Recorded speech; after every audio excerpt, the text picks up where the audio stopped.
We are all familiar with a little voice in our head that wants to point out all of our perceived flaws and failings. It is there judging you, criticizing you, monitoring everything you do, everything that you say. And if you're not careful, it will not only kill your vibe, it will hold you back in life, possibly get in the way of your relationships, and maybe even lead to bigger things like anxiety and depression. It is super important that you learn some strategies to manage that inner critic and start learning to be a little bit kinder to yourself instead. I am so glad that you're here. Please make sure that you subscribe, hit the bell below to be notified of when I post a new video every single Tuesday.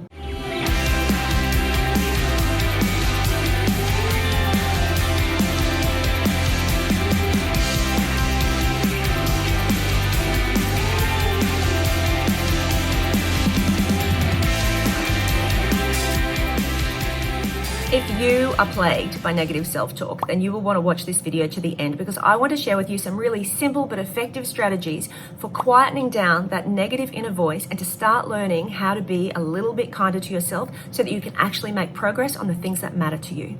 I'm Dunn, coming to you today from Southern California. I am a psychologist, a coach, a mindfulness meditation teacher. I am the host of the Crappy to Happy podcast and the author of the Crappy to Happy books. And I have worked with thousands of people over many years to help them change the way they think, manage how they feel, and take inspired action to live their happiest and most successful lives. And that is what I want for you too.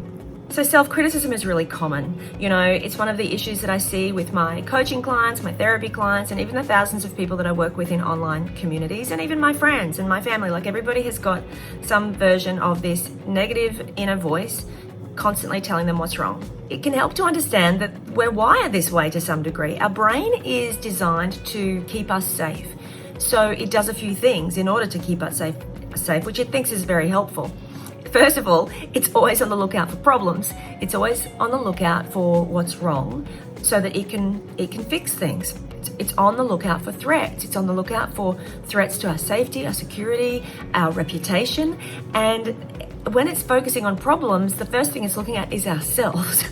So the first thing is your brain is looking at is looking for problems with you that potentially will put you at risk of judgment or criticism or failure. So our brains these days aren't looking for saber-toothed tigers, which might kill us. It's looking for somebody who might think badly about us for something, or us being judged or not measuring up to, some particular standard of behavior, perceived or real. Usually perceived, usually not real. We can take some control over where we choose to focus our thoughts and how much we choose to buy in to all of that stuff that's going on in our heads. We do have some say in that. So the first thing to do is to catch it, just to notice when that voice pipes up. We have up to 60,000 thoughts every day. Most of the thoughts that we have today are the same ones that we had yesterday, and most of those thoughts are negative, self-critical. They're running in the background of our mind all of the time, and most of the time they're out of our conscious awareness. It is super important that you start to be more aware. Now, this is mindfulness, and this is why I'm such a fan of mindfulness, because mindfulness is about noticing. It's noticing the things that you're telling yourself without necessarily buying into those things. It's learning to be a witness to your thoughts, to just observe what is happening in your own mind and then what feelings that is creating in your body. Pay attention. As soon as you pay attention, you can choose whether you continue to go down that path or whether you choose to direct your thoughts to somewhere else. Now, whether you choose to direct your thoughts to something completely different, whether you choose to try to shift your thoughts to something that's more positive, or to move to some more positive self-talk, we can talk about that later. The first thing that you have to do is to notice, because if you're not paying attention, that voice is just going to keep running along in the background out of your awareness. So number one, catch yourself. It might even help to put a rubber band around your wrist. You can snap it every time you hear yourself say something negative about yourself. Another strategy that we use in psychology is it's thought stopping. It's like just imagining a stop sign coming up. Stop. No. As soon as you see that thought pop up, that voice of judgment, that voice of criticism, stop. Not going there. Not entertaining that right now. And just what you do is you start to break this pattern. You start to interrupt this habit, because otherwise it's very habitual. It's just there all of the time. So you need to pay attention, stop, and then make a choice about where you want to go with your thoughts next. Once you've noticed all of that negative self-talk, the second thing is to remember that thoughts aren't facts. I know, what a revelation. We believe everything we think. We believe that every thought that pops into our head needs our immediate, urgent, undivided attention. We believe everything that we think is true. We allow one thought to link to another thought, to link to another thought. So before we know it, it's like we've gone down this whole negative thought spiral. You think you've done one thing wrong, and that reminds you of that other thing that you did wrong, and then that reminds you that you're a terrible person, and that reminds you that you shouldn't have done that thing in the first place. On and on and on and on and on. Sound familiar? So we want to stop all of that. When you have a thought, it is not necessarily true. And even if you think you have a whole lot of evidence to support it, just remember the self-fulfilling prophecy. Which came first? The thought, the idea that you couldn't do something, or the fact that you followed through and you didn't do something or didn't do something particularly well in your mind? So I guess what I'm saying is that I want you to start bringing a little bit of skepticism to some of these things that you think. A little bit of questioning and curiosity and, well, is this necessarily true? You know, do I have to really believe this thing? Is it helpful? Does it serve me to keep thinking this thing about myself? No, it actually isn't. A thought that you continue to think and that you never challenge, and then you becomes a self-fulfilling prophecy, and then that becomes a belief, and that becomes a conviction.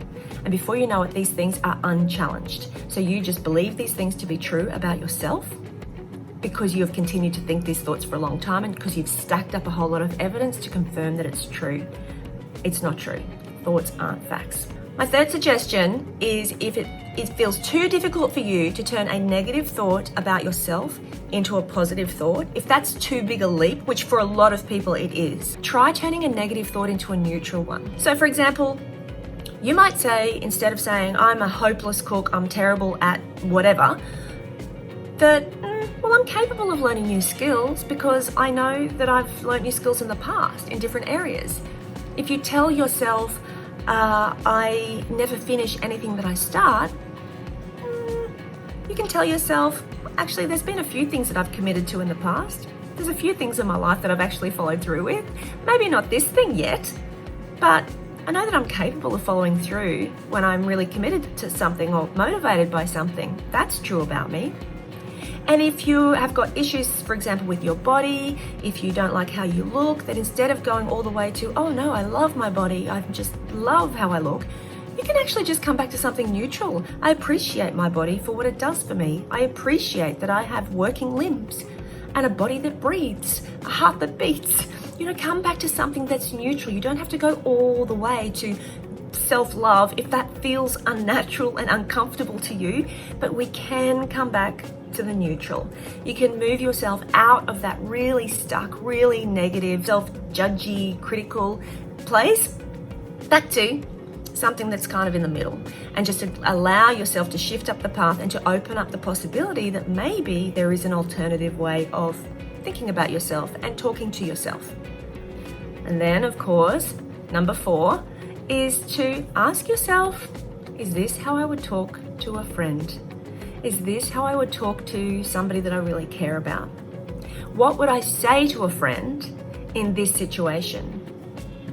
How would I feel about a friend who talked to me the way that I'm talking to myself? Would I speak to my child? If my child had the same problem that I'm having right now, how would I feel? Would I say to her what I'm saying to me right now? How would I feel if she said or he said to themselves the things that I'm saying to myself right now? Is that what you would want for a child or somebody that you care about? This has a way of kind of externalizing. While that voice is in your head, it seems very normal and reasonable and you just let it go. But when you actually externalize it, make it about somebody else, or imagine another person saying to you the things that you're saying in your own head, that can really shed some light on just how toxic it is, just how really harsh and unnecessary it is. You are as worthy of your respect and your compassion and your kindness as anybody else. And even if you don't currently believe that to be true, it's really important that you start inching yourself along that scale, back to the neutral at first if you want to. Eventually, I would like it if you could believe that you are as worthy of your kindness and your respect as anybody else is, because you are. And my final suggestion And there is research to support this. If you're a person who is very hard on yourself, if you're very self-critical and it feels difficult to move, as I said, straight from really a lot of negative self-talk to really loving and accepting yourself, try affirming your values. Think about what is most important to you in life. Family, kindness, compassion, respect, honesty, integrity. What matters most to you? And remember that. It's an interesting thing. If you can affirm your values, we talk about affirmations, being standing up in the mirror and saying, I'm lovable, I'm worthy, I'm an amazing human being. And people say, well, that's not true. And they feel like it's empty, it's meaningless. And in fact, it can have the opposite effect. It can actually have your negative self-critic become louder because it's going to go into battle with that positive statement. If it really can't accept that positive statement, it will fight to be true. And so you can actually do yourself more harm than good if you chant empty affirmations and you don't really believe them. What you can do though is affirm your values. So remind yourself of what matters to you. Remind yourself that you're kind and that you're good and that you care for people and that you do nice things for the people who mean a lot to you, that you're a person who has integrity, that you keep your word. Remember your values. For whatever reason, it really helps to increase people's sense of self-worth. And that's what we're going for here, right? We're going for an increased sense of self-worth, an increased ability to believe that you are a good and worthy and capable person, to neutralize some of that negative self-talk, that judgy self-talk that's telling you that you're terrible and you're crap and you don't do anything right and why would people like you and whatever else it might be. Affirm your values. What it also does is that it broadens your perspective of who you are. You are so much more than the last conversation you had. You are so much more than whatever size pants you're wearing at the moment. You are so much more than how tidy your house is, or how organized your kitchen cupboard is, or how much junk food your kids are eating, or how much screen time they're having. You are so much more than that. So broaden your perspective. Remember who you are on a broad level. Remember what matters to you in life. Here's a saying you might not have heard before. Mother Teresa wasn't worrying about the size of her thighs because she had shit to do. I think that is so good because it just reminds us that we have got bigger things to worry about in this world, bigger things to do in this life than be concerned and consumed with every tiny little thing that we might have done or said wrong, or how we look or what we did. It's trivial. It's trivial. Let it go. Remember what you're here for. Remember what matters to you, and go out and love and serve the world. If this video has been helpful to you, I hope that you will leave me a comment below to let me know. Let me know where you criticize yourself, what you will take away from this video. Subscribe, of course. Give me a like, hit the bell so that you know when I post a video next week. And I will see you back here, same time, same place, next Tuesday.